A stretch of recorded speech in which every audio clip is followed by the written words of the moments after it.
When Ayla said she was going to see her brother Hiram's family, he felt a little uncomfortable. She did not know his true identity.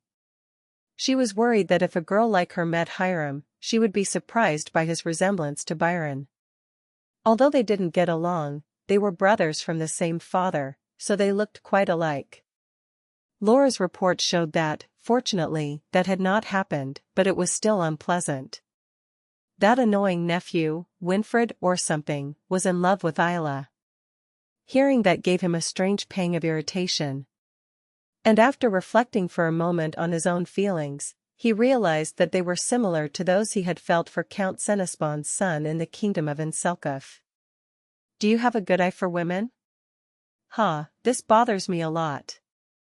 It was unbearable that Hiram's son, of all people, dared to harass his dogs. Perhaps he is so much like his father in his arrogance and greed for what is his without even knowing about it. No, anyway, this will be over soon.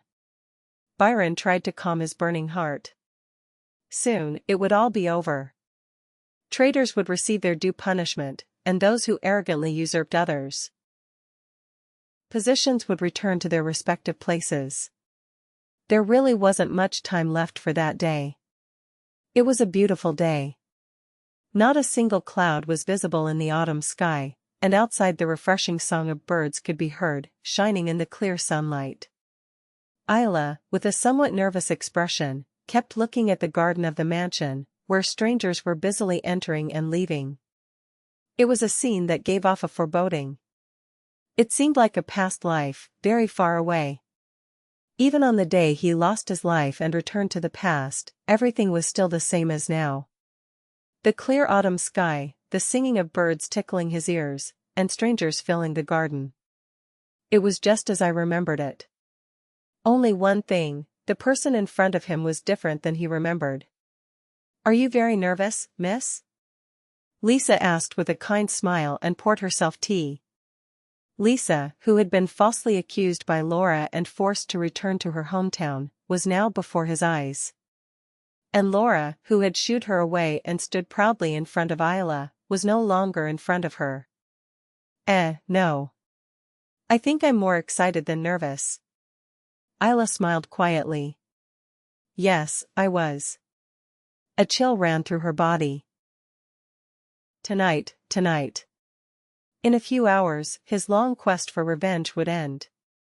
Of course it was true that Ayla was nervous. I couldn't let my guard down until the last moment. No matter how well prepared she was, life was full of variables that could make things go wrong. But everything would be fine. Now she had valuable people by her side, people who would support her no matter what. Mother, father, and Winfred. And even Lisa, who was right in front of her. Wow, Our Lady has a very strong heart. Well, since she's good at everything, she'll do well tomorrow too. Lisa, who knew that the reason Ayla was so excited and nervous was tomorrow's birthday party, laughed uncontrollably. It wasn't that he didn't trust her, but that he hadn't told anyone yet to minimize the chance of the plan being leaked. You will be disappointed to know that the banquet will not be held tomorrow. Ayla felt somewhat sorry, as Lisa had been preparing diligently for almost a month, saying that this would be the first time that the young woman she served would appear in public. Perhaps after today, the empire would fall into chaos. Those who joined Byron's side would be executed at the same time. So there probably wouldn't be time to celebrate Ayla's birthday or organize a banquet. Of course, Ayla, the birthday girl, didn't mind at all. Capturing Byron was the greatest gift to her. Even so, Lisa would surely be deeply disappointed and regretful. She was a kind and gentle woman. I really have to apologize. Ayla looked at Lisa and decided to apologize. He would no doubt apologize for the deception he had caused. There were many others he had to apologize to as well. Because he had told countless lies to get revenge and come back alive. He had to get complete revenge, if only to apologize to them. Lisa, today I want to be alone. So you should go to your room early to rest. I'll call you if I need anything. Yeah? But Lisa watched anxiously as the men with grim expressions entered and left the room. They carried birthday gifts for Ayla, sent from all over the country. It's okay to be alone. There are knights guarding the nearby area. Even without them, I can easily protect myself. Shall I show you? As Ayla fidgeted, pretending to swing her sword in the air, Lisa laughed heartily and nodded. He calmed down, knowing full well that Ayla had excelled in fencing lessons with Roderick. Then get some rest, miss. Lisa smiled and left the room, and Ayla, alone, savored a sip of aromatic tea. All that was left was to wait for the prey. It was when Laura, who had just finished a hard day cleaning the mansion since the morning, was enjoying a brief rest, hidden behind the stairs that led to the attic. He gritted his teeth and blew on his fingers, which were peeling from eczema. Today is the day I say goodbye to this heavy task. As soon as the day passed, everyone who had treated her badly and given her orders would deeply regret it. Laura closed her eyes for a moment and remembered the mansion where she had lived as a child. Compared to the Duke's residence in Weichshafen, it was smaller and less splendid, but it was a cozy home, more than enough for a family of 4, father, mother, the young woman, and her Uncle Cloud, who had not yet become independent. Maybe he could return to that place, now abandoned as a trader's house and now a ruin with no one living there. But that doesn't mean his late father could come back to life. It was when Laura found herself immersed in a dream like that. Laura, Laura.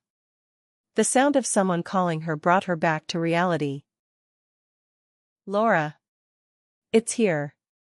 Laura crawled out from under the stairs, her voice hoarse. Although freedom was imminent, he hated the reality that, until then, he had to do this arduous task. What were you doing there? Put down that rag and follow me. Butler Lester pushed up his glasses and spoke. He was a kind-looking old man with a perpetual smile, but ever since his attempt to slander Lisa, he had been cold toward her. What's happening? Well, you'll know when you come. Laura threw the mop into the bucket and dusted off her skirt. He didn't know what was happening, but he figured that any momentary relief from the incessant work wouldn't hurt.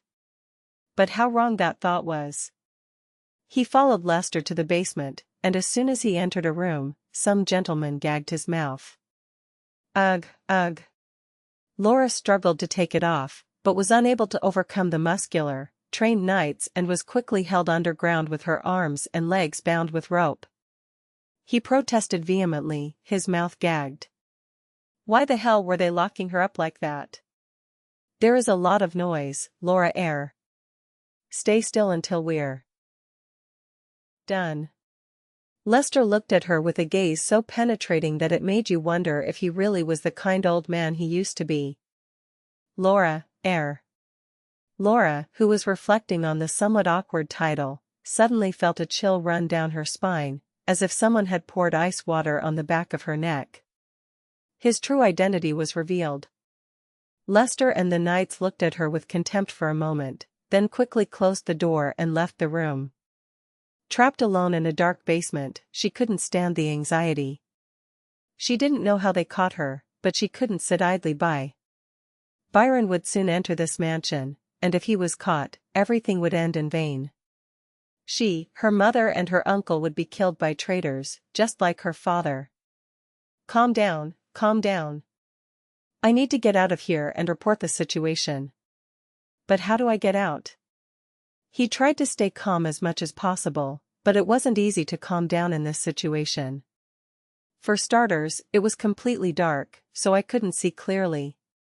What could I do? Additionally, his hands and feet were tied, making it difficult for him to move.